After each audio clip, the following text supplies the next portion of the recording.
Buenas tardes, mi nombre es Lady Villalba, pertenezco al grupo número 2 de Transporte Fluvial y Marítimo. Mi código 1051-240-037.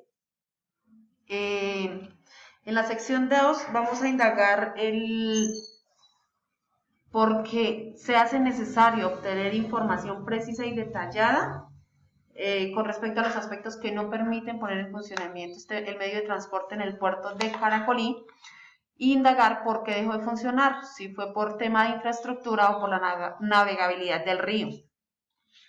La localización del puerto Caracolí está en el centro del país, es estratégica porque la convierte en puente y nodo de conexión entre diferentes regiones. Además, tiene acceso a diferentes medios de transporte terrestre, fluvial y aéreo.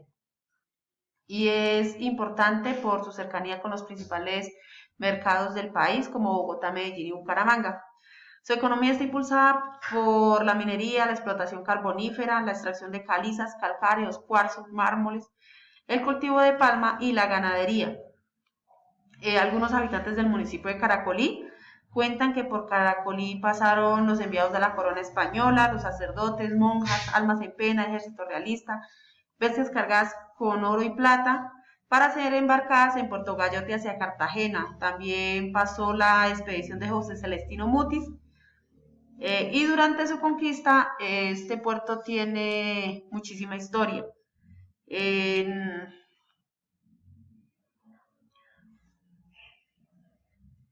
en el puerto de Ondas se une el sur con el norte del país.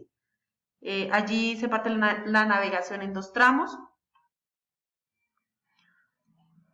Está el puerto Caracolí y el Arrancaplumas, que hacen el milagro de transbordo en los barcos de vapor y por consiguiente la integración de las dos regiones con un gran significado económico. Se convierte en el cruce de caminos nacionales, en el enclave económico y social del puerto de Honda, y se convierte en su eje económico, en el eje económico de toda la región. Este lugar recibe las economías tributarias de Líbano, Murillo, Villahermosa, Santa Isabel, Casablanca, Palo Cabildo, Herveo, Fresno, Azoantegui. Por el río Magdalena subían barcos cargados con mercancías y los devolvían cargados de café. Por ello fue que colocaron trilladoras en las riberas del río para facilitar todos los procesos.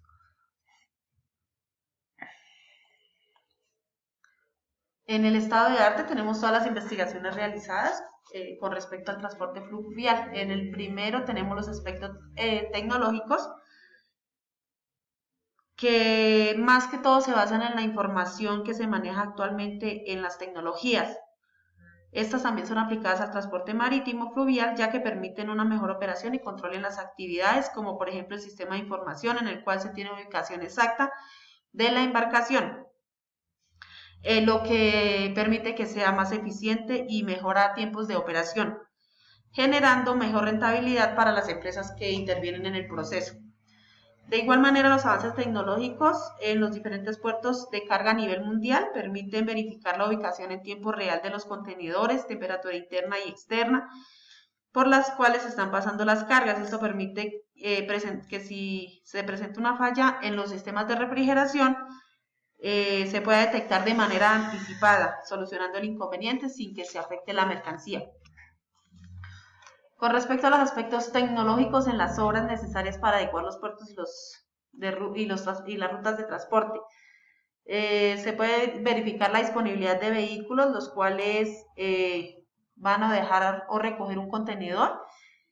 Esto permite que la cadena logística se organice de manera más eficiente, disminuyendo tiempos de embarcaciones en puertos, al igual que las cargas se gestionen lo más rápido posible.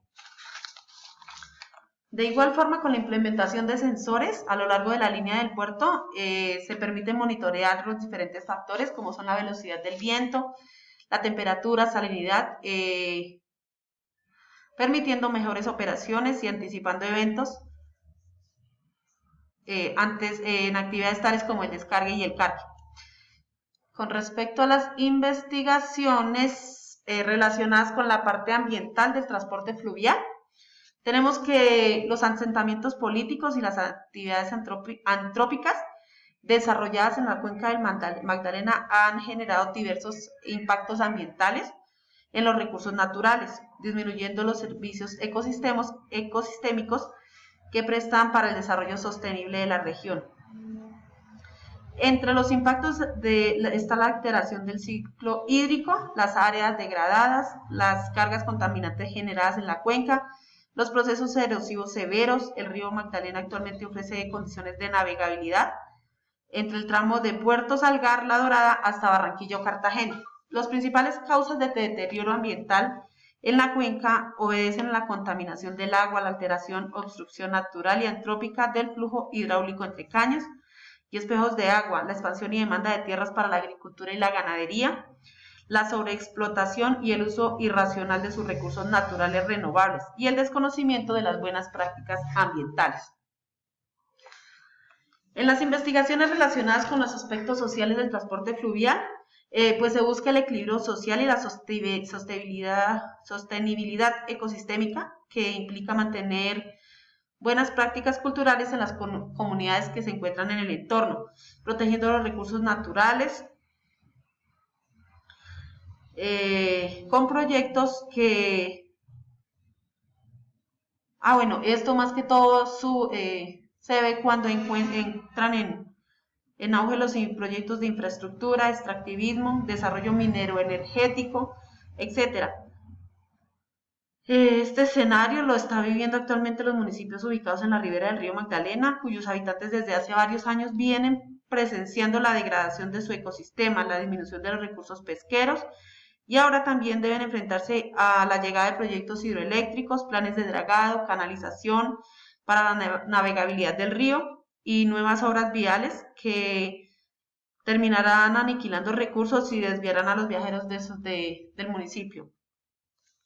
En las investigaciones relacionadas con los aspectos económicos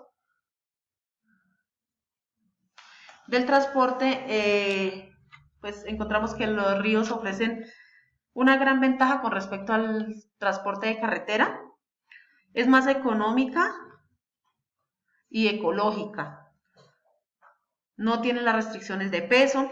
El transporte fluvial es 2 veces más económico que el del ferrocarril y 4 veces más que el de carreteras, de acuerdo con las tarifas actuales. La diferencia de costo se debe al equipo utilizado. Mientras transportamos 6.000 toneladas, en la parte terrestre necesitaríamos aproximadamente 150 tractomulas, y para el río solo requieren de un remolcador con 6 botes de 1.000 toneladas cada uno. En el transporte fluvial es el segundo en volumen de carga del país y no cuenta con...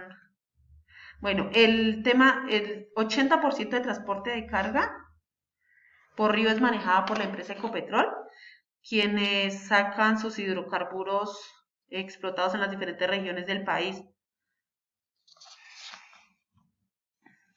Y de ahí, pues, son utilizados los ferrocarriles.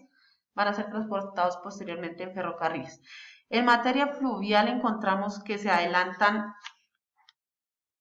programas, por ejemplo, en el Programa Integral del Pacífico, que comprende la dragada y recuperación de la navegabilidad del río Atrato y San Juan, la construcción del puente interno de Quibdó, la construcción del sistema de transferencias de Urabá y la construcción del sistema portuario en Tribuga.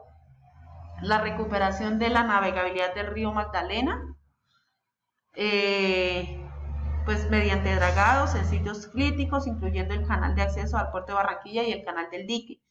Sus obras de encauzamiento, obras de protección, ayudas de navegación.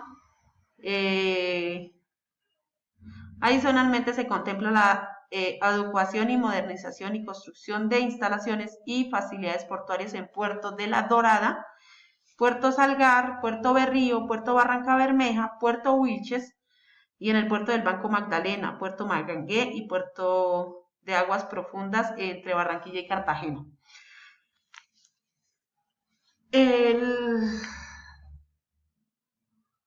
Actualmente también se adelantan proyectos en miras al desarrollo de la infraestructura y la recuperación de la navegabilidad del río Meta y el río Putumayo. El gobierno se encuentra agotando todos los recursos y los pasos para integrarse a la propuesta hecha por México, donde pues permite integrar los países de las cuencas del Pacífico con los asiáticos para alcanzar acuerdos comerciales asimilables de acuerdo a libre comercio. En el marco geográfico encontramos que este era un punto clave. El municipio de Honda se encuentra en una zona estratégica entre la cordillera central y la oriental, sitio que se conoce como el Valle del Magdalena Medio. El casco urbano es dividido por el río Gualí y a la vez Honda es dividido por el río Magdalena, en el departamento de Cundinamarca. La topografía del territorio ayudó al municipio a crecer económicamente, ya que se encuentra en medio de una falla geológica, como la vemos acá en la imagen, que es conocida como el Salto de Honda en el río Magdalena. Esta falla hace que el río ya no sea más navegable. Sí se empezaron a crear los primeros puertos fluviales, que fueron Caracolí y Arrancaplumas, que fueron estratégicos en el país, para la economía del país. Debido a una infraestructura sólida de vías de comunicación, el Estado buscó mejorar los sistemas de transporte. Por ello fue que quiso dejar de ser aislado y empezaron con la construcción de caminos de herradura, carreteras y principalmente el ferrocarril, que esto fue a mediados del siglo XIX. Esto con la construcción ya de vías férreas sortearon los obstáculos de los saltos de Honda y de los caminos que ligaban los dos puertos periféricos a Honda, Arrancaplumas y Caracolí. El ferrocarril extendió 111 kilómetros hasta Ambalema bajo la dirección de una compañía británica. Así ya los barcos pues ya no irían más al Alto Magdalena y en el puerto de Arrancaplumas y no llegarían tampoco al puerto de Caracolí. El desnivel del lecho y la fuerte corriente eran obstáculos que impedían la continuidad de las embarcaciones, siendo el transbordo de mercancías desde Arrancaplumas hasta Caracolí inseguro y costoso. Este tramo se convirtió en un centro histórico en el costado izquierdo del río Gualí. Gracias.